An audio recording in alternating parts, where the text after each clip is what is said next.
ये शो तो बड़ा ही अच्छा है। देवरानी जी, जरा से अपने पाँव पीछे को कर लीजिए, मुझे यहाँ से झाड़ू निकालनी है। बिपाशा, सुनो तो सही। क्या है, क्यों आई हो? वो मैं ये कह रही थी कि आप जरा अपने पाँव पीछे को कर लीजिए, मैं बस यहाँ झाड़ू निकालने आई थी। संध्या के इतना बोलते ही बिपाशा ने उसके हाथों से झाड़ू को छीन लिया और उसे पटक कर दे मारा। ले, लग गई झाड़ू, अब खुश? क्या हुआ है बहू, ये शोर कैसा? माँ जी, मैं तो बस यहाँ से सफाई करने आई थी, देवरानी जी ने बेवजह ही मेरे ऊपर गुस्सा करना शुरू कर दिया। अरे सत्यानाश हो तेरा, जब भी मेरी छोटी बहू आराम से बैठी हुई होती है तू ही उसका आराम हराम करने को चली आती है।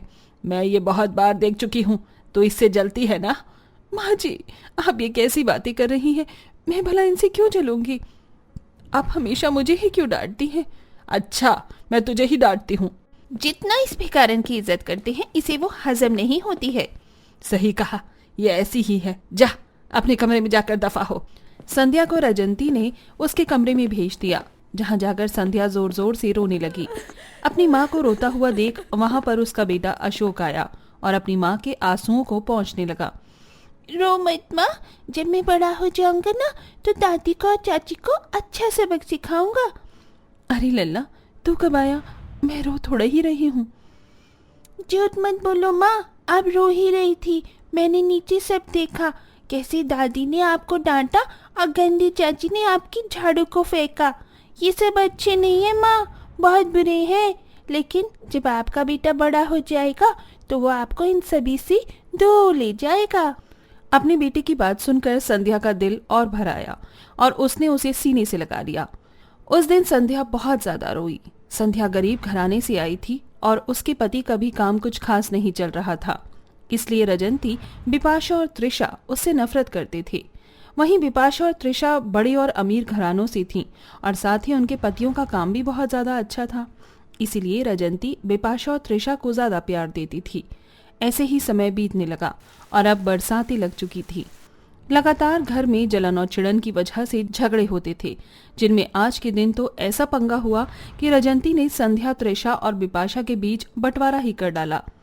तुम तीनों बहुएं एक दहलीज पर एक साथ रह ही नहीं सकती हो, और मेरी अमीर बहुएं क्यों तुझ जैसी भिखारिन के साथ रहें?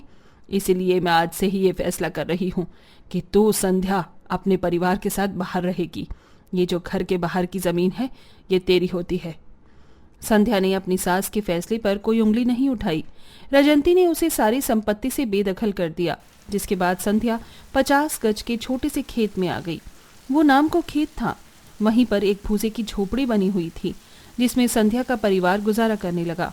लेकिन बरसातों की वजह से उन्हें उस भूसे की झोपड़ी में बहुत परेशानी होती थी, जिसे देखकर बिपाशा, त्रिशा और रजंती बहुत ज्यादा खुश होती थी। माँ जी, जल्दी से आइए, देखिए पिक्चर चल रही है। शुरू हो गया ड्रामा। मैंने तो इसे देखने को पकौड़े और चाय भी बना लिए हैं। रजंती चाय और पकौड़े ले आई। बहुत तेज बारिश हो रही थी और बिपाशा के घर में खिड़की थी जहां से संध्या के घर का हाल दिखाई देता था। तीनों सास बहू उस गरीब के हालातों का मजा लेने लगी। अरे नहीं, जब भी बारिश आती है मेरा तो ये पूरा घर ही स्विमिंग पूल बन जाता है। अशोक बेटा, जरा यहाँ आ, इस छप्पर पर ये पन्नी डलवाने में मेरी मदद कर। संध्या अपने छोटे बच्चे के साथ मूसलाधार बारिश में अपनी छत को ढकने की कोशिश कर रही थी। उसका पति काम पर गया हुआ था, लेकिन उसकी कोशिश नाकाम हो गई। अरे नहीं, ये तो नाले भरने के बाद गंदा पानी घर में जा रहा है। अशोक बेटा, इस पन्नी को छोड़, अंदर चलकर जल्दी से सामान को बचाने में मेरी मदद कर। नालों का गंदा पानी बारिश की वजह से संध्या की झोपड़ी में भर गया। संध्या ने अपना सामान बचाने की बहुत कोशिश की, लेकिन सब कुछ नाकाम रहा। बेचारी गरीब माँ का बनाया हुआ खाना, सोने के बिस्तर वगैरह सब कुछ उस गंदे पानी का शिकार हो गए। संध्या इस सब को देखकर अपने हालातों से हार गई और वहीं कुटिया के बाहर कुछ दूरी पर बैठ गई। अशोक भी उसके पास आया और दोनों माँ बेटा वहीं बैठकर बारिश में भीगते हुए उसके रुकने का इंतजार करने लगे। मजा आ गया, ऐसा सब रोज देखने को मिले तो कितना अच्छा लगेगा। बिल्कुल सही कहा त्रिशा, ये औरत यही सब डिजर्व करती है। अभी तक हमने इसे गलत ही इस आलिशान बंगले में रखा हुआ था। सही कहा। चलिए, अब बस बहुत हुआ ये ड्रामा। पिक्चर अब खत्म हो चुकी है, तो जाकर जल्दी से बर्तन मांजिए माँ जी। बहू, मैं बर्तन? ऑफ कोर्स, हमने कभी ये काम नहीं किए हैं, तो जाहिर है कि आप ही ये करेंगी। जाइए।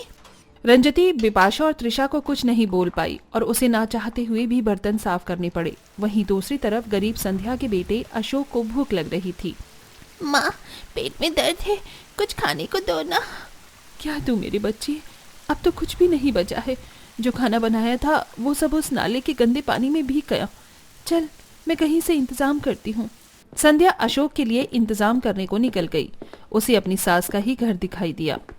माँ जी को मुझसे परेशानी है, लेकिन वो अपने पोते के लिए तो जरूर सोचती ही होंगी। संध्या ने इस आस के साथ रजंती के आगे हाथ फैलाए, लेकिन वाह वाह, तुम गरीबों को भी अमीरों के घर के खाने की आदत लगी हुई होती है। चल भाग यहाँ से, तेरे लिए यहाँ कुछ नहीं है। माँ जी, मैं ये रोटी अपने लिए नहीं, आपके पोते के लिए मांग रही हूँ।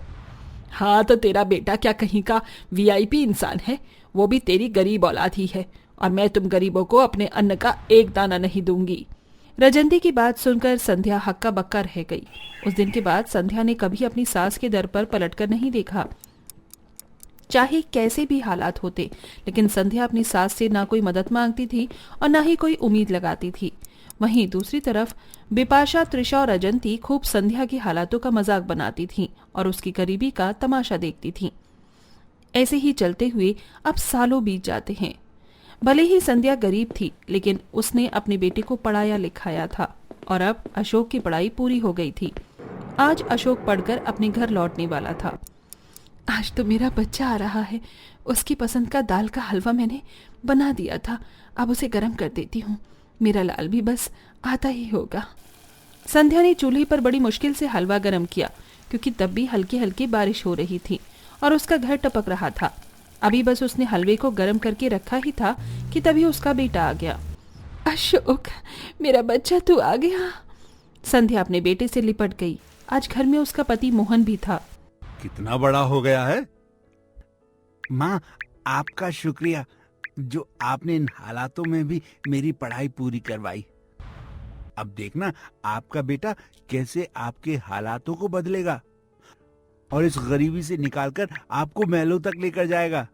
अपने बेटे की बात सुनकर दोनों माँ बाप का खुशी का ठिकाना नहीं रहा। उन्होंने साथ मिलकर हलवा खाया और खूब बातें की, लेकिन उनकी ये खुशी आज बिपाशा, त्रिशा और रजंती से हजम नहीं हो रही थी। इसलिए आज वो अपनी खिड़की पर नहीं बैठी। ऐसे ही लगभग 1 महीना बीत गया। अशोक को बड़ी कंपनी में अच्छी पोस्ट पर काम मिल गया था, जिसकी वजह से अब वो लाखों कमाता था और उसी मेहनत से वो अपने गरीब माँ बाप को उस भूसे की झोपड़ी से निकालकर एक बड़ी बंगले में ले आया था। ऐसे ही दिन गुजर रहे थे। अशोक अपनी माँ बाबा के साथ एक दिन एक ढाबे में खाना खाने आया, तो उसने अपनी दोनों चाची को बर्तन मांजते हुए देखा। हाँ? अरे चाची, आप ये बर्तन क्यों मांज रही हैं? अशोक, मेरा बच्चा, तू तो मेरा लाल है ना। देख, तेरे चाचा जी के काम पर अचानक ही छापा पड़ गया। अब हम सभी फुटपाथ पर आ गए हैं, हमारी मदद कर दे। हमारा अशोक बहुत रहम दिल है, ये हमारी मदद जरूर करेगा। ओह, मदद। अशोक को वहां खड़ा हुआ देख उसके माँ बाप भी वहां आ गए और बिपाशा और त्रिशा की गरीबी देखकर दंग रह गए। तो वहीं दूसरी ओर रजंती भी बिपाशा के पास आ गई। अरे मेरा लाल, दादी की मदद नहीं करेगा? दादी तो अच्छी है ना? हाँ, बहुत अच्छी है। मेरी वो दादी बहुत ज्यादा अच्छी है, जिसने अपने गरीब पोते को एक रोटी देने से भी इनकार कर दिया था और मेरी माँ पर बेहद जुल्म ढाए थे। आप उसी दादी की तो बात कर रही हो। और आप चाची जी, और मैं आपका वही लाल हूं ना, जिसको मुसीबत में देखकर आप दोनों खुश होती थी। अशोक की बात सुनकर उन तीनों की नजरें झुक गईं। कर्मों का फल दुनिया में ही मिलता है, तो अब आप खाइए ये फल। मैं चलता हूँ, चलिए माँ बाबा। अरे सुन तो सही मेरे लाल। अशोक अपने माँ बाप का हाथ पकड़कर उन्हें वहां से ले आया। रजंती, त्रिशा और बिपाशा उसे आवाजें देती रह गईं, लेकिन उनमें से किसी ने उन्हें पलटकर भी नहीं देखा। अब बिपाशा, त्रिशा और रजंती को अपने कर्मों का फल मिल रहा था। जो जिंदगी वो संध्या की देखकर हंसती थी, आज वक्त उन्हें वहीं ले आया था। इसीलिए तो कहते हैं कि कभी किसी के हालातों पर हंसना नहीं चाहिए।